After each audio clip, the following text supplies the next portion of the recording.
നമസ്കാരം. ഗുണ്ടാ നേതാവിൻ്റെ വിരുന്നിൽ പങ്കെടുത്ത ഡിവൈഎസ്പിയെ സസ്പെൻഡ് ചെയ്യും.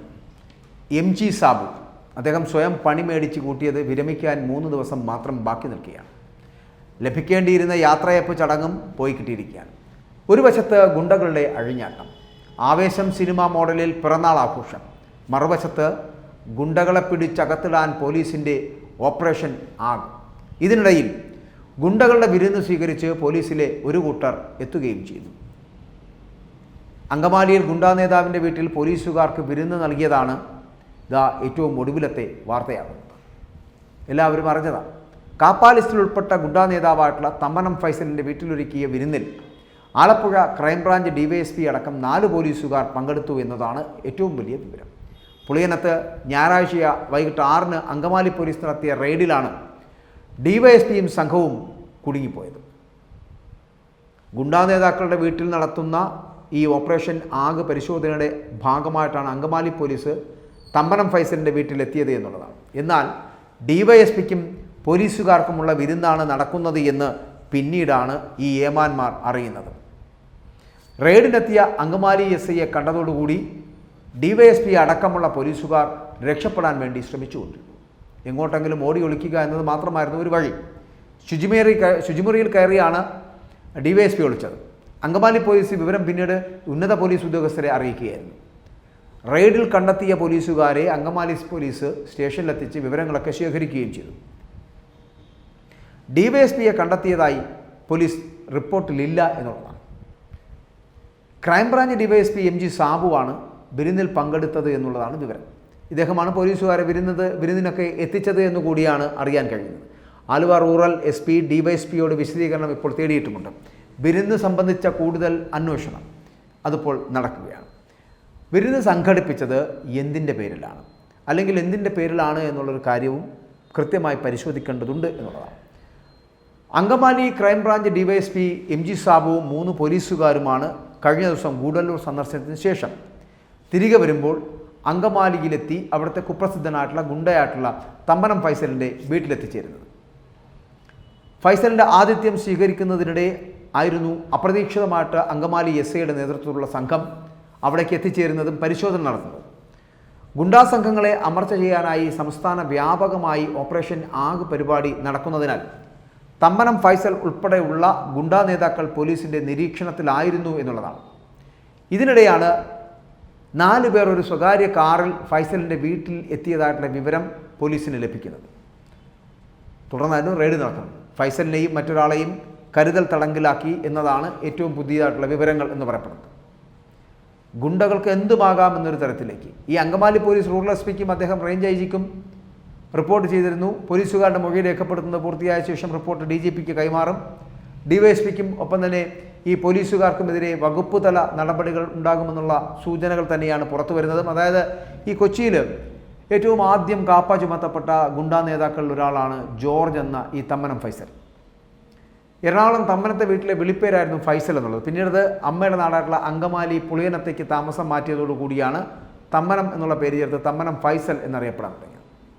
തർക്കത്തെ തുടർന്ന് അച്ഛനെ തല്ലിയ അയൽവാസിയെ വെട്ടിപ്പരിക്കേൽപ്പിച്ചാണ് 18-ാം വയസ്സിൽ തമ്മനം ഫൈസൽ കുറ്റകൃത്യങ്ങളുടെ ലോകത്തേക്ക് ആദ്യമായിട്ട് എത്തുന്നത് എന്നുള്ളതാണ്.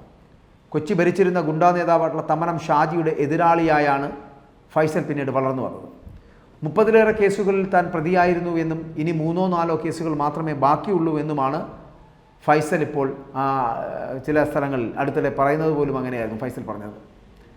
അതായത് താൻ കുറേ വർഷങ്ങളായിട്ട് ഗുണ്ടാ പരിപാടികൾക്കൊന്നും പോകാറില്ല എന്നും സ്വന്തമായിട്ട് ടിപ്പറുകളും മാലിന്യം ശേഖരിക്കുന്ന വണ്ടിയുമൊക്കെ ഉപയോഗിച്ച് മറ്റു കുടുംബ ബിസിനസ്സുകളുമൊക്കെ നോക്കി നടത്തുകയാണ് ഇപ്പോൾ ചെയ്യുന്നത് എന്നൊക്കെയാണ് ഫൈസലിൻ്റെ വാദം.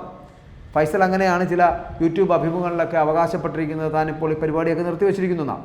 2021 മറ്റൊരു ഗുണ്ടാ സംഘത്തിൽപ്പെട്ട ജോണി ആൻ്റണി എന്ന യുവാവിനെ തട്ടിക്കൊണ്ടുപോയി ക്രൂരമായി മർദ്ദിച്ച കേസാണ് ഫൈസലിനെതിരെ ഏറ്റവും ഒടുവിൽ രജിസ്റ്റർ ചെയ്തത്. ഇതിൻ്റെ ദൃശ്യങ്ങൾ ഫൈസലും സംഘവും തന്നെ പരസ്യപ്പെടുത്തുകയും ചെയ്തിരുന്നു എന്നുള്ളതാണ്.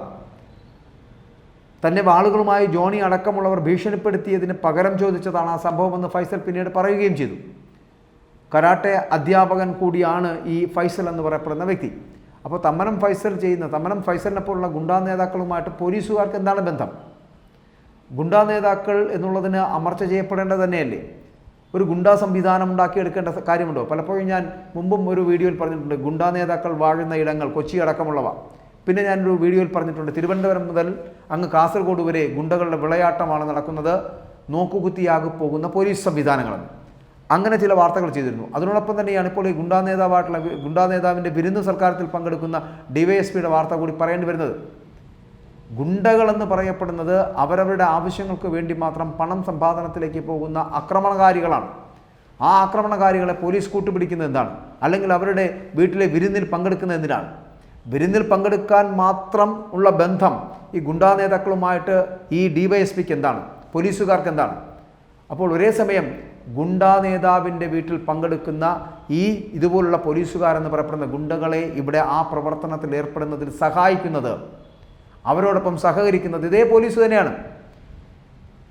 ജനങ്ങൾക്ക് സുരക്ഷ ഒരുക്കേണ്ടവർ, ജനങ്ങൾക്ക് സ്വസ്ഥമായി ഉറങ്ങുവാൻ സമ്മതിക്കേണ്ടവർ, ജനങ്ങളുടെ സ്വത്തിനും അവരുടെ ജീവനും സംരക്ഷണം നൽകേണ്ടവർ എന്ന് പറയപ്പെടുന്ന ഇവിടുത്തെ പോലീസ് സംവിധാനം ആ ജനങ്ങളെ വെട്ടിക്കൊല്ലുന്ന, ആക്രമണം നടത്തുന്ന, അവരുടെ സ്വത്തിനും ജീവനും സംരക്ഷണം നൽകാത്ത ഗുണ്ടകൾക്ക് സംരക്ഷണം നൽകുന്നു എന്നുള്ളതാണ് വിരോധാഭാസം.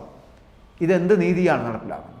ഇതുപോലെ ഗുണ്ടാ നേതാവിനെ ഓച്ചാനിച്ച് നിൽക്കുന്ന ഏത് ഡിവൈഎസ്പിയിലെ ഏത് പോലീസുകാരനാണെങ്കിലും പടിയടച്ച് പിണ്ടം വെക്കണം. പിന്നെ ഈ പറയുന്ന പോലുള്ള അവരുടെ സർവീസ് ബുക്ക് പോലും ഉണ്ടാകരുത്, സർവീസ് ലിസ്റ്റിൽ പോലും കാണുന്നത്, സർവീസിൽ പോലും ഉണ്ടാകരുത്. അങ്ങനെ ചെയ്യുവാനുള്ള കരുത്ത് ഉണ്ടാകേണ്ടതാണ്. ഇല്ല എങ്കിൽ ഗുണ്ടാ നേതാക്കളും പോലീസുകാരും ചേർന്ന് കേരളമെന്ന് പറയപ്പെടുന്ന ഈ ഇട്ടാവട്ടത്തെ നാളെ ചുരുട്ടിക്കൂട്ടി കത്തിച്ചു കളയുമെന്നുള്ള കാര്യത്തിൽ സംശയമില്ല. കാരണം ഗുണ്ടകൾക്ക് ഓശാന പാടുന്ന ഈ പോലീസുകാരന്മാർ സാധാരണ ജനങ്ങൾക്ക് സംരക്ഷണം ഒരുക്കുന്നില്ല എന്നുള്ളതാണ്. പകരം സാധാരണ ജനങ്ങളിലേക്ക് സദാചാരബോധം മാത്രം നോക്കുന്ന വൃത്തികെട്ടവന്മാരായി ഈ പോലീസുകാരന്മാർ തരംതാണു പോകുന്നു. ഇവനെയൊക്കെ നിലയ്ക്ക് നിർത്തേണ്ടത് അത്യാവശ്യമാണ് എന്നുള്ളത് ഇവിടുത്തെ ആഭ്യന്തരമന്ത്രി മനസ്സിലാക്കുക. പോലീസുകാരൻ ഗുണ്ടാ നേതാവിനെ ഓച്ചാനിച്ച് നിൽക്കുന്ന തരത്തിലേക്ക് ആയിപ്പോകരുത് ഈ കേരളത്തിലെ പോലീസ് സംവിധാനം എന്ന് പറയപ്പെടുന്നത്. നല്ല പോലീസുകാരുള്ളൊരു സംവിധാനമാണ് ഈ കേരള പോലീസ് എന്ന് പറയപ്പെടുന്നത്. ആ കേരള പോലീസിലെ ഇത്തരത്തിലുള്ള പുഴുക്കുത്തുകളെ, സദാചാരം നോക്കി നടക്കുന്നവനെ, ഗുണ്ടാ നേതാവിൻ്റെ വിരുന്ന് സൽക്കാരത്തിൽ പങ്കെടുക്കുന്നവനെ, ഗുണ്ടകൾക്ക് ഓച്ചാനിച്ച് നിൽക്കുന്നവനെ, ഗുണ്ടകൾക്ക് എല്ലാ തരത്തിലുമുള്ള ഒത്താശ ചെയ്യുന്നവനെയൊക്കെ ഈ സർവീസിൽ നിന്ന് തന്നെ പുറത്താക്കണം. ഇല്ലെങ്കിൽ ഇവരൊക്കെ ഈ കേരളത്തെ മുച്ചൂട് മുടിക്കുക തന്നെ ചെയ്യും. ഇവിടുത്തെ ആഭ്യന്തര സംവിധാനത്തെ തന്നെ താറുമാറാക്കും. ഈ ജനങ്ങൾക്ക് അവരുടെ ജീവനും സ്വത്തിനും സംരക്ഷണം നൽകേണ്ട പോലീസ് തന്നെ അവരെ അവസാനം ജയിലിലടയ്ക്കുന്ന തരത്തിലേക്ക്, അവരെ ആക്രമിക്കുന്ന തരത്തിലേക്ക് എത്തപ്പെടുമെന്നുള്ള കാര്യത്തിൽ സംശയമില്ല.